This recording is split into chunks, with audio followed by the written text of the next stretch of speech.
14 अगस्त 1947 इस दिन United India दो भागों में डिवाइड हो जाता है, एक इंडिया एंड दूसरा पाकिस्तान। पार्टीशन की वजह से इंडिया पे various demographic, geopolitical and economical impact देखने को मिलते हैं। एंड आज इंडिया के स्टैंड पॉइंट ऑफ व्यू से ये समझने की कोशिश करेंगे कि पार्टीशन की वजह से इंडिया एंड इसकी इकोनॉमी पर क्या इम्पैक्ट पड़े। At the stroke of the midnight hour, when the world sleeps, India will awake to life and freedom.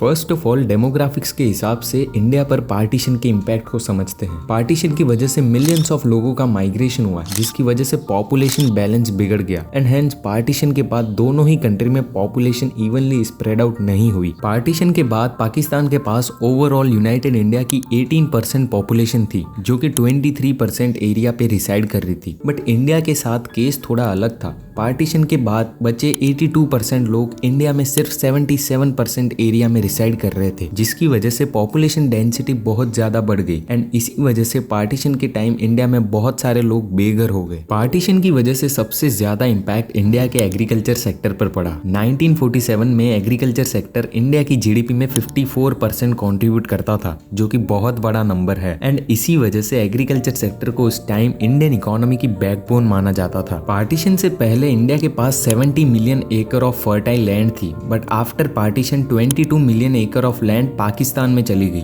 जिसकी वजह से फूड ग्रेन्स के प्रोडक्शन में एक शॉर्टेज हो गई एंड एग्रीकल्चर सेक्टर पे नेगेटिव इंपैक्ट आने की वजह से डायरेक्टली इंडिया के इंडस्ट्रियल सेक्टर को भी भारी नुकसान हुआ, क्योंकि agriculture and industrial sector directly interconnected है। बिकॉज उस टाइम इंडिया की major industry cotton, silk, textile and jute की थी एंड इन इंडस्ट्री के लिए जो बेसिक इनपुट मटेरियल ही रॉ कॉटन एंड जूट था, बट इनफ प्रोडक्शन नहीं होने की वजह से इंडिया के इंडस्ट्रियल सेक्टर भी पार्टीशन की वजह से नेगेटिवली अफेक्ट हुए। एंड इसका अंदाजा आप इस बात से लगा सकते हो कि जो इंडिया पार्टीशन से पहले रॉ जूट एंड कॉटन का मेजर एक्सपोर्टर हुआ करता था, बट पार्टीशन की वजह से एग्रीकल्चर सेक्टर एडवर्सली अफेक्ट हुआ, जिसकी वजह से इंडिया को अफगानिस्तान, इराक एंड पर्शिया जैसी कंट्री से रॉ जूट एंड कॉटन को इम्पोर्ट करवाना पड़ा। एंड इससे आप ये क्लियरली समझ सकते हो कि पार्टीशन का इंडियन इकोनॉमी पे कितना नेगेटिव इम्पैक्ट पड़ा। पार्टीशन के बारे में और डिटेल में समझने के लिए आप इन बुक्स को रेफर कर सकते हो, जिनका लिंक मैंने डिस्क्रिप्शन में दिया है। ऑल्सो पार्टीशन की वजह से इंडिया को काफी सारे स्किल्ड वर्कर्स एंड आर्टिशंस का नुकसान हुआ, बिकॉज बहुत सारे स्किल्ड वर्कर्स इंडिया को छोड़ पाकिस्तान में माइग्रेट कर गए थे, जिसकी वजह से मेजरली वेस्ट बंगाल एंड पंजाब की इंडस्ट्री में स्किल्ड वर्कर की कमी हो गई and as a result of that बहुत सारी फैक्ट्रीज कंप्लीटली बंद हो गई। अगर जियोपॉलिटिकल स्टैंड पॉइंट से देखें तो पार्टीशन की वजह से इंडिया का सेंट्रल एशिया से कनेक्शन टूट गया एंड पार्टीशन की वजह से सबसे ज्यादा बेनिफिट किसी कंट्री को हुआ है तो वो है चाइना। पार्टीशन की वजह से चाइना को साउथ एशिया में डोमिनेंस बनाने में बहुत आसानी हुई and also India and Pakistan के बीच कंटिन्यूस वॉर एंड डिस्प्यूट की वजह से इंडिया चाइना से इकोनॉमिक ग्रोथ में भी पीछे रह गया। पार्टीशन पर आपका ओपिनियन हमें कमेंट में बताओ एंड ऐसे ही वीडियो के लिए हमें सब्सक्राइब कर दो।